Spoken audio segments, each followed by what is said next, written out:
Le Congo doit changer parce que vous avez un beau pays, un pays très puissant, un pays qui peut jouer un rôle énorme au sein de l'Afrique et du monde.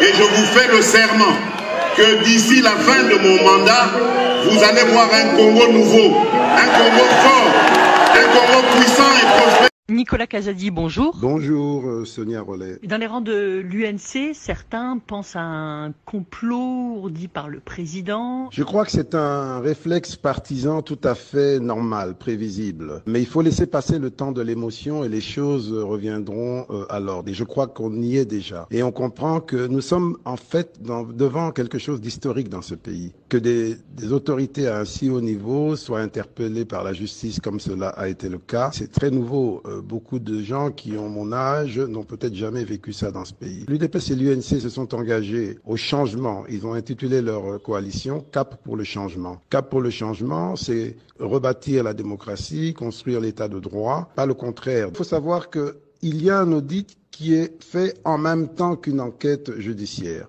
Et l'initiative de poursuite a été prise par la chancellerie, approuvée par le Conseil des ministres, et c'est là que nous sommes. Donc tout a été fait dans les règles. Vous-même, vous avez été convoqué par la justice.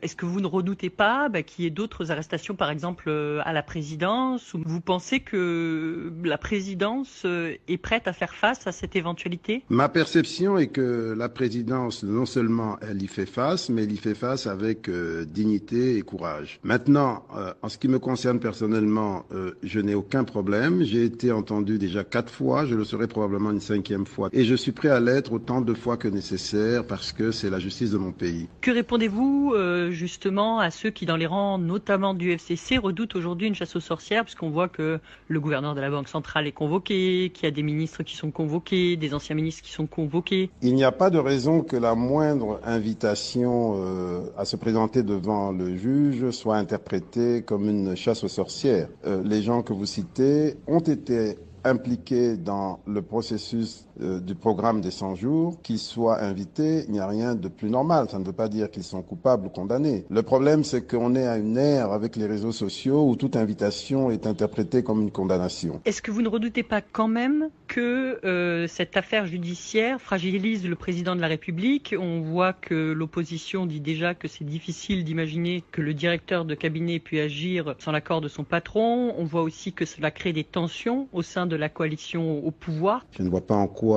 ce qui se passe pourrait fragiliser le chef de l'État qui est dans sa position en train de montrer qu'il est en accord avec ses engagements. Au lieu de fragiliser, je crois qu'il faudrait plutôt trouver le terme exactement contraire. Pour vous, il en sort grandi? Dans la mesure où il fait progresser l'état de droit et la lutte contre la corruption, absolument. Il n'y a pas de doute là-dessus. Maintenant, c'est vrai que c'est fait dans la douleur parce que ce sont des proches à lui qui sont les premiers touchés, il n'y a pas de doute, mais c'est la République, il est avant tout au service de la République. Quel bilan faites-vous du programme des 100 jours en lui-même? Est-ce le moment d'en parler parce qu'aujourd'hui l'opinion est noyée par cette perception négative? Je crois qu'il faut laisser le temps au temps et viendra le moment d'un véritable bilan où on fera la part des choses. Et au titre du bilan, non seulement il y a quelques bonnes réalisations, même très bonnes, il y a beaucoup de mauvaises choses, de choses qui se sont mal passées, mais il y a aussi énormément de leçons utiles et nous devons nous en saisir pour faire mieux demain. Nicolas Kazadi, merci. C'est moi qui vous remercie.